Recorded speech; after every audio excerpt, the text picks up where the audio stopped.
Hello everyone. Constitutional law की class में आज हम लोग एक नए टॉपिक पर चर्चा करने वाले हैं जो है the preamble of Indian constitution, भारतीय संविधान के उद्देशिका। ये बहुत इंपॉर्टेंट टॉपिक है students examination point of view से। तो आइए स्टार्ट करते हैं हम लोग इस टॉपिक के बारे में। फर्स्टली अगर हम लोग बात करें प्रियम्बल के बारे में, तो प्रियम्बल कॉन्स्टिट्यूशन की प्रियम्बल जो है, यानी कि जो कॉन्स्टिट्यूशन की उद्देशिका या प्रस्तावना जिसे कहा जाता है, उसे संविधान की कुंजी कहा गया है। इसे संविधान का मिरर यानी कि संविधान का आईना भी कहा गया है। फर्स्ट ऑफ ऑल मैं आप लोगों को संविधान के जो प्रस्तावना है उसे दिखाना चाहती हूँ। This is the preamble of constitution. ठीक है, यह संविधान की उद्देशिका है जो हमें बताती है कि हम भारत के लोग भारत को एक संपूर्ण प्रभुत्व संपन्न समाजवादी पंथ निरपेक्ष लोकतंत्रात्मक गणराज्य बनाने के लिए तथा उसके समस्त नागरिकों को सामाजिक, आर्थिक और राजनीतिक न्याय, विचार, अभिव्यक्ति, विश्वास, धर्म और उपासना की स्वतंत्रता, प्रतिष्ठा और अवसर की समता प्राप्त कराने के लिए तथा उन सब में व्यक्ति की गरिमा और राष्ट्र की एकता तथा अखंडता सुनिश्चित करने वाली बंधुता बढ़ाने के लिए दृढ़ संकल्प होकर अपनी इस संविधान सभा में आज तारीख 26 नवंबर 1949 को ऐतद द्वारा इस संविधान को अंगीकृत, अधिनियमित और आत्मार्पित करते हैं। तो स्टूडेंट्स, ये है भारत के संविधान के उद्देशिका जिसके बारे में आज के लेक्चर में हम पढ़ने जा रहे हैं।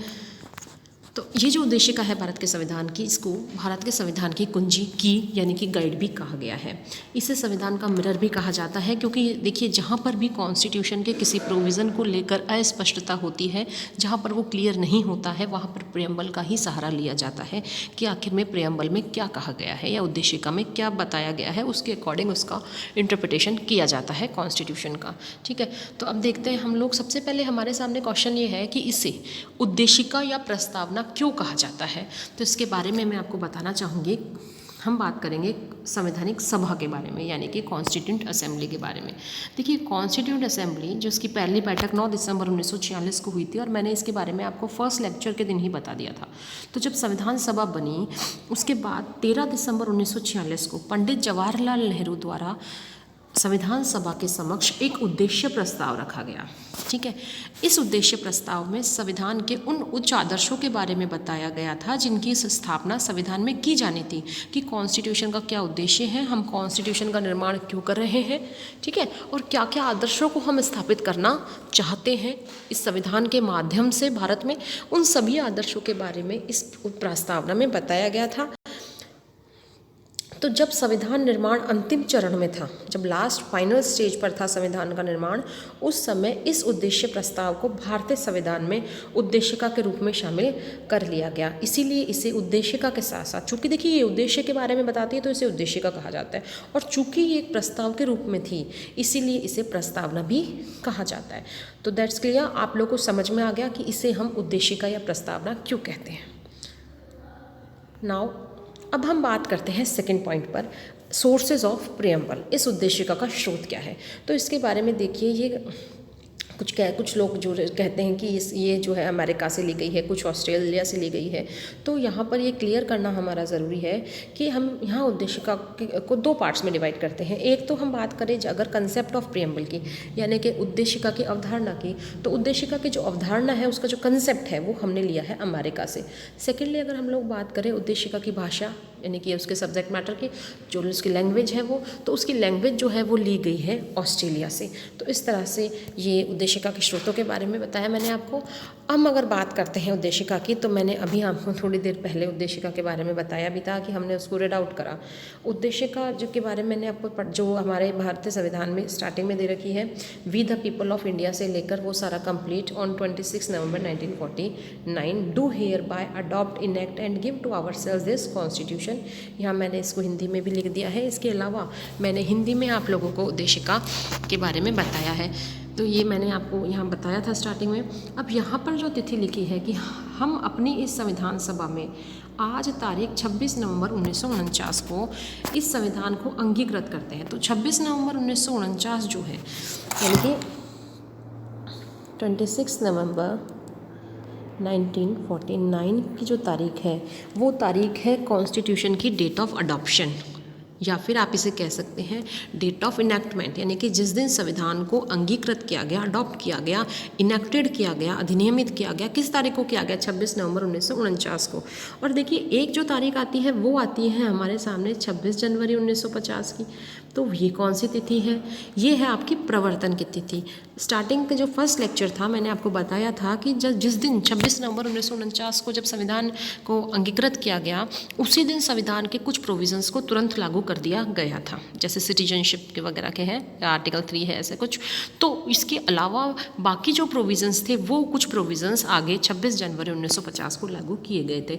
तो यहाँ पर दो तिथियाँ हैं। एक्चुअल में कॉम्पिटिटिव एग्जाम्स में भी आपसे पूछा जाता है, तो यहाँ क्लियर एकदम हो जाना चाहिए आपको कि यहाँ संविधान के अंगीकृत की तिथि या अधिनियमित की तिथि जो है वो है 26 नवंबर 1949, जबकि संविधान की प्रवर्तन की जो तिथि है वो मानी जाती है 26 जनवरी 1950। तो इस तरह से अंगीकृत करने की तिथि तो हो गई 26 नवंबर 1949, और संविधान को जो है वो लागू करने की यानी कि उसके प्रवर्तन की जो तिथि है वो हो गई 26 जनवरी 1950। क्लियर?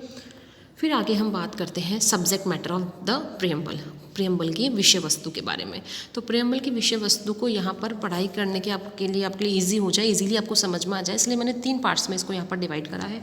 फर्स्ट पार्ट में हम लोग बात करेंगे इसके स्रोत के बारे में। फर्स्ट पार्ट में हम देखते हैं संविधान का स्रोत। तो संविधान का स्रोत किसको माना जाता है? देखिए संविधान में बहुत सारी चीज़ें तो हमने कई देशों से ली है, जैसा कि हम आगे लेक्चर में पढ़ेंगे, लेकिन मेनली जो संविधान है वो किसके लिए बनाया गया है? वो बनाया गया है भारत की जनता के लिए। तो संविधान का जो स्रोत है वो भारत की जनता को ही माना गया है। कॉन्स्टिट्यूशन में भी देखिए, अगर आप देखते हैं ना यहाँ पर स्टार्टिंग में तो क्या लिखा हुआ है? हम भारत के लोग। तो भारत को हम भारत के लोग, भारत को। तो इस तरह से क्या है कि संविधान का जो स्रोत है वो कौन है? We the people of India, हम भारत के लोग। दूसरा हम बात करें उद्देशिका के स्वरूप की। तो उद्देशिका का जो फॉर्मेशन है वो किस प्रकार का है, किस प्रकार से उस उद्देशिका में किस चीज़ का निर्माण किया गया, क्या फॉर्मेशन है उद्देशिका का? तो यहाँ पर इन 5 चीज़ों का उल्लेख किया गया है इसकी फॉर्मेशन पे। पहला तो है संपूर्ण प्रभुत्व संपन्न, यानी कि सॉवरेन। एक एक वर्ड मैंने आपको जब विशेषता पढ़ाई थी तब बताया था। प्रभुत्व संपन्न मतलब हो गया आपका सॉवरेन, मतलब ऐसा प्रजातंत्र या ऐसा राष्ट्र जिस पर किसी बाहरी सत्ता का किसी प्रकार का कोई दखल नहीं है, जो अपने आंतरिक और बाह्य मामलों में निर्णय लेने में सक्षम है। सेकंड हमने बात करी थी समाजवाद की, यानी कि सोशलिस्ट की। तो भारत एक समाजवादी राष्ट्र है, इसके बारे में मैंने आपको बताया था, जहाँ पर जो है वो ये जो प्रोडक्शन है, यानी कि उत्पादन के जो इतने भी साधन है, सोर्सेज ऑफ प्रोडक्शन है, उनका जो है वो इक्वली डिस्ट्रीब्यूशन किया जाता है। इक्वल वर्क के लिए इक्वल पे की जहाँ बात की जाती है, सामाजिक न्याय की जहाँ बात की जाती है, सभी के उत्थान की जहाँ बात की जाती है, वो सोशलिस्ट जो है इंडिया कंट्री जो है वो हमारी इंडिया है। और प्रेम्बल में भी इस प्रकार फॉर्मेशन किया गया है। थर्डली इस पंथ निरपेक्ष दैट मीन्स टू सेक्युलर। ठीक है, यानी कि भारत का अपना कोई राष्ट्र धर्म नहीं है, वह सभी धर्मों का समान रूप से सम्मान करता है और सभी धर्मों के डेवलपमेंट के लिए कार्य करता है। ये भी हमने देख लिया था, विशेषताओं में भी मैंने आपको अच्छे से समझा दिया था।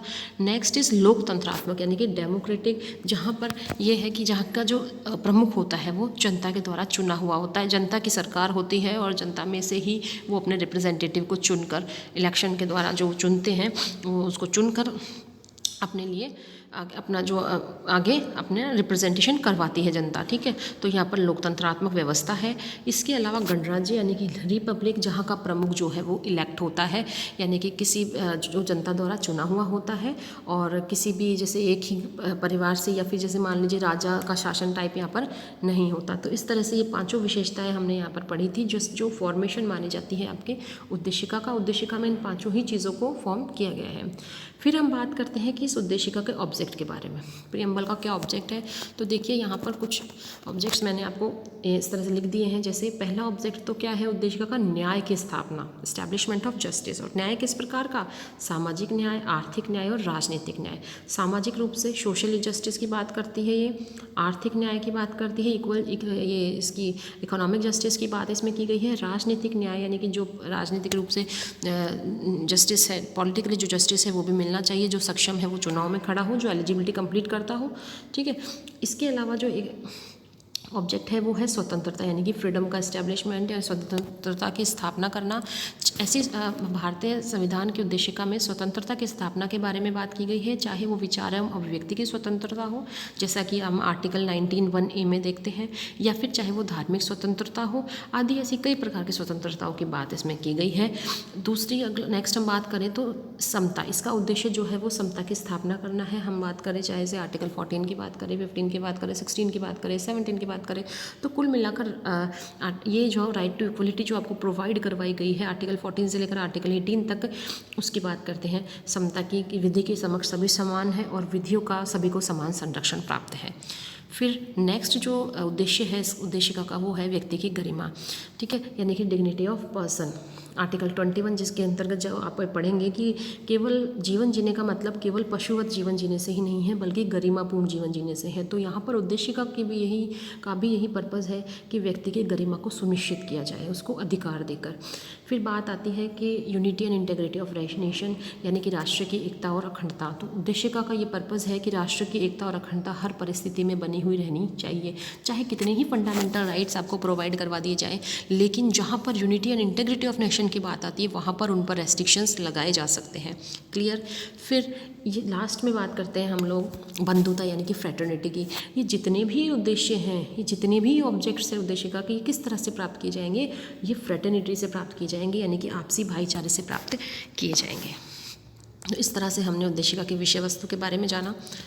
अब हम लोग एक बहुत इंपॉर्टेंट टॉपिक पर बात करने वाले हैं कि preamble is a part of constitution और नॉट। सवाल ये होता है कि क्या उद्देशिका संविधान का भाग है या फिर नहीं। तो इसके बारे में कुछ आध इंपॉर्टेंट केस लॉज हम पढ़ेंगे। जैसे फर्स्ट हम पढ़ेंगे बेरूबारी यूनियन केस जो 1960 का है। सुप्रीम कोर्ट ने इस केस में साफ साफ कहा था कि preamble is not the part of the constitution. तो हम बात कर रहे थे बेरूबारी यूनियन केस की जो 1960 का है, जिसमें सुप्रीम कोर्ट ने साफ साफ कहा था कि preamble is not the part of the Indian constitution. ये प्रियम्बल जो है वो भारतीय संविधान का भाग नहीं है। इसके आगे हम लोग बात करें 1973 के केशवानंद भारती केस की। तो केशवानंद भारती केस में सुप्रीम कोर्ट ने अपने इस डिसीजन को चेंज किया और ये कहा कि preamble is a part of the Indian constitution. उद्देशिका जो है वो इंडियन कॉन्स्टिट्यूशन का भाग है, और साथ ही साथ ये भी कहा कि उद्देशिका में भी संशोधन किया जा सकता है, मगर इस तरह का संशोधन नहीं किया जा सकता कि वो संविधान के आधारभूत ढांचे को नष्ट कर दे। और साथ ही साथ मैं यहाँ पर ये भी आपको बताना चाहूँगी स्टूडेंट्स की केशवानंद भारती का ही वो मामला था जिसमें कि डॉक्ट्राइन ऑफ बेसिक स्ट्रक्चर, यानी कि आधारभूत ढांचे के सिद्धांत का प्रतिपादन किया गया। ये कॉम्पिटिटिव एग्जाम्स में भी आपसे पूछा जाता है कि in which case the doctrine of basic structure was propounded, कौन से वाद में जो है वो आधारभूत ढांचे का सिद्धांत लाया गया। तो आपका आंसर होना चाहिए केशवानंद भारती केस 1973। तो इस तरह से फाइनली सुप्रीम कोर्ट ने कहा कि जो प्रियम्बल है वो कॉन्स्टिट्यूशन का पार्ट है और उसमें संशोधन भी किया जा सकता है। अब बात करते हैं हम आधारभूत ढांचे के सिद्धांत की। तो आधारभूत ढांचे के सिद्धांत में जैसे मैंने आपको बताया कि 1973 के इस केशवानंद भारती केस में प्रतिपादित हुआ, और आधारभूत ढांचे के बारे में सुप्रीम कोर्ट ने ये कहा कि कुछ बहुत सारी चीज़ें जिन्हें कि संविधान का आधारभूत ढांचा जिनको संशोधन के द्वारा भी संशोधित नहीं किया जा सकता, जैसे कि रूल ऑफ लॉ की बात करी, जैसे कि इंडिपेंडेंट जुडिशरी की बात करी है। ये कुछ ऐसी चीज़ें हैं जिनको कि संविधान से संशोधन द्वारा भी नहीं हटाया जा सकता। साथ ही साथ सुप्रीम कोर्ट ने कहा कि हम जैसे जैसे आगे जैसे जो भी हमारे सामने समस्याएं आती रहेगी या केसेस आते रहेंगे उसके अकॉर्डिंग हम डिफाइन करते रहेंगे कि आधारभूत ढांचे में क्या क्या शामिल है। ठीक है, तो ये बात थी। इसके अलावा एक और चीज़ बात करते हैं हम लोग। अगर हम संशोधन की यहाँ बात कर रहे हैं कि उद्देशिका में संशोधन किया जा सकता है, तो उद्देशिका में पहली बार ये फर्स्ट अमेंडमेंट किया गया और अब तक का ये एक ही अमेंडमेंट है, 42nd कॉन्स्टिट्यूशनल अमेंडमेंट 1976, जिसके द्वारा उद्देशिका में संशोधन करके ये 3 शब्द जो है वो उद्देशिका में जोड़े गए। 42वें संवैधानिक संशोधन से पूर्व ये 3 शब्द इसमें उद्देशिका में नहीं थे। पहला तो शब्द जोड़ा गया समाजवादी, सोशलिस्ट, और दूसरा जोड़ा गया सेकुलर यानी कि पंथ निरपेक्ष, और तीसरा जोड़ा गया इंटेग्रिटी यानी कि अखंडता। ये तीनों शब्द ही जो है वो 42वें संविधान संशोधन 1976 द्वारा आपके अपने भारतीय संविधान में जोड़े गए हैं। तो इस तरह से आज हमने उद्देशिका के बारे में जानकारी ली। उद्देशिका के जो मेन जो उसका सोर्स है, उसका क्या पर्पज़ है, उसके क्या स्रोत है, और इसके अलावा क्या वो कॉन्स्टिट्यूशन का पार्ट है या नहीं, ये सब हमने देखा। मिलते हैं स्टूडेंट्स अगले लेक्चर में, तब तक आप इसको स्टडी कीजिए, पढ़िए अच्छे से। अगले लेक्चर में मिलते हैं, तब तक thank you all of you.